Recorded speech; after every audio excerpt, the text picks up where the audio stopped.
Bom, falamos um pouco dos condrictes, representados aqui, e agora eu vou falar dos peixes ósseos, dos osteichtes.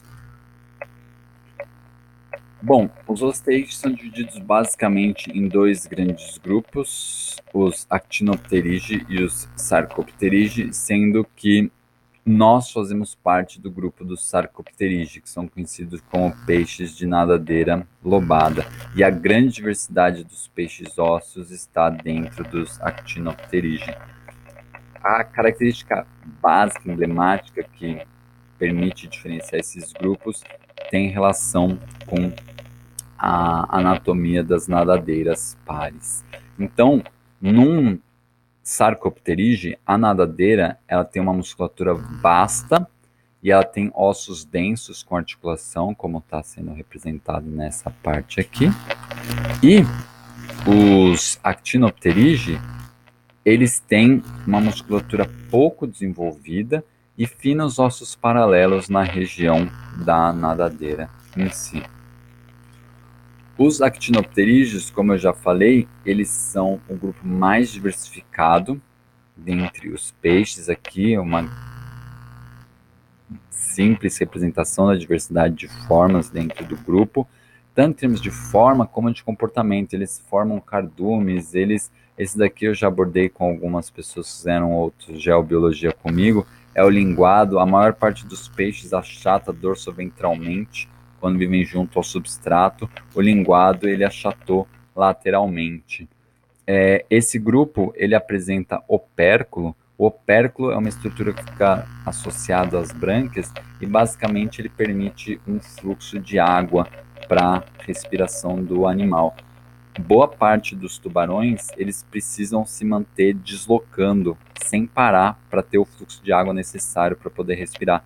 Tem tubarões que têm bomba bucal e tal, mas uma parcela considerável do grupo precisa se manter nadando sem parar. Os peixes ósseos, eles não têm essa necessidade, porque com o opérculo e a musculatura associada à boca, eles conseguem circular a água. Além disso, os peixes ósseos, eles apresentam a bexiga natatória. E a bexiga natatória funciona para a flutuabilidade do grupo. Eles conseguem controlar a quantidade de gás dentro dessa estrutura e com isso eles se mantêm estáveis na coluna d'água, ou eles afundam, eles boiam.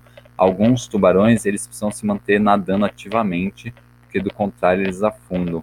Tem outros que utilizam o fígado com uma função semelhante à da bexiga natatória, mas enfim. E a bexiga natatória é uma estrutura homóloga ao pulmão dos vertebrados que apresentam pulmões. E olha só, os actinopterídeos, eles também tiveram 3 eventos de radiação. E esses eventos de radiação estão associados a um desenvolvimento, adaptações na região da boca. Basicamente, esses peixes conseguiram cada vez mais abrir a boca abriu cada vez mais, e mais que isso, eles adquiriram uma maior precisão na capacidade de mordida, o que significa que provavelmente eles conseguiram explorar diferentes tipos de alimento. E esses 3 eventos de radiação dos peixes, eles são concomitantes em termos cronológicos à irradiação dos tubarões. O que é sugestivo pensar o quê? Que os condrictes, eles são predadores, topo de cadeia, e os actinopterídeos seriam os animais predados por esses condrictes. Então, você teria um aumento na diversidade de espécies de peixes ósseos, o que resultaria num aumento da diversidade de espécies dos peixes cartilaginosos predadores. Basicamente, aumenta a oferta de alimentos, aumenta a diversidade de predadores. É uma visão linda de mundo, certo? Uma história, um roteiro hollywoodiano, começo, meio e fim, super linear e tal. Mas eu uso esse exemplo para chamar a atenção que o fato de 2 variáveis serem altamente correlacionadas não significa obrigatoriamente uma relação de causa e efeito. Eu vou usar 2 exemplos que esse sitezinho aqui é muito bacana, tem uma série de correlações que a gente chama de correlações espúrias, quando não tem causa e efeito, e eu separei 2 aqui para mostrar para vocês o que é uma correlação espúria. Então, nesse gráfico superior, a gente tem 2 variáveis. A desse eixo é número de advogados que tem. Calma que agora eu me confundi.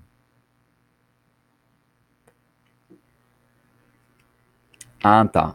Aqui nesse lado em azul, não, em vermelho é o número de advogados que tem nos Estados Unidos. Em azulzinho ou verde, sei lá que cor é essa, é o número de suicídios por estrangulamento, sufocamento ou enforcamento nos Estados Unidos ao longo dos anos, certo? O que a gente observa é que essas duas variáveis, elas caminham juntas, elas têm uma correlação de 0,99, ou seja, uma correlação de quase 1, que significa que se eu souber num determinado ano o número de advogados na Carolina do Norte, eu automaticamente sei o número de pessoas que se suicidaram por estrangulamento, sufocamento e enforcamento nos Estados Unidos. Isso é uma correlação super alta, mas ela não é uma correlação com causa e efeito. Nesse caso aqui, a gente tem em verde o número de pessoas que morreram em acidentes de bicicleta em colisão com objetos estacionários, ou seja, bateram em algo parado e morreram. E em vermelho é o número de pessoas que morreram caindo de escadas. A correlação é de 0,85, é bastante alta também. E a única forma de explicar essa correlação sem ser de forma espúria é se essencialmente toda pessoa que morreu batendo no objeto estacionário, bateu numa escada e dessa escada que é uma pessoa que também morreu. Você percebe que isso daí é bastante improvável de ter acontecido, logo é uma correlação espúria. Tudo isso para dizer o quê? Que muitas vezes na paleontologia a gente vê essas correlações como causa e efeito. É lindo esse cenário, não é? Que você aumenta a diversidade de espécies de presa e a consequência prática é que aumenta a quantidade de espécies de predador. Realmente é muito bonito essa visão, mas a gente tem que tomar cuidado que o fato de duas variáveis caminharem juntas não significa necessariamente uma relação de causa e efeito. Eu falei dos actinopterídeos, são os peixes na nadadeira raiada, que a grande diversidade dos peixes ósseos está contida dentro dos actinopterídeos, e o outro grupo de peixes ósseos são os sarcopterídeos, do qual nós fazemos parte. Eu não vou entrar em detalhes nessa figurinha aqui, mas ela só está salientando que, ossos que estão presentes na nadadeira desses peixes estão presentes nos membros dos tetrápodes. Então, as cores indicam os mesmos ossos. Então, vermelhinho aqui, ó, num peixe devoniano, que é o húmero, está presente nas salamandras, nos sapos e em nós, que somos grupos atuais. Dentre os sarcopterídeos, os dois grandes grupos importantes são de peixes pulmonados, são peixes que já apresentam pulmão, então peixes que respiram o ar atmosférico, e os selacantos, actinistia.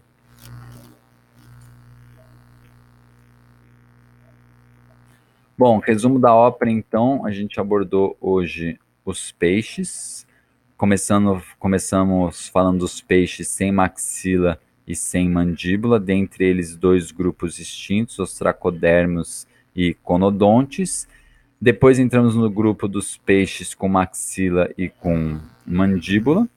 Falamos dos placodermes, um grupo também completamente extinto. Depois os acantódeos. E por último entramos nos dois grupos atuais, Chondrictis e Osteictis. E mostramos esses três eventos de radiação nos grupos.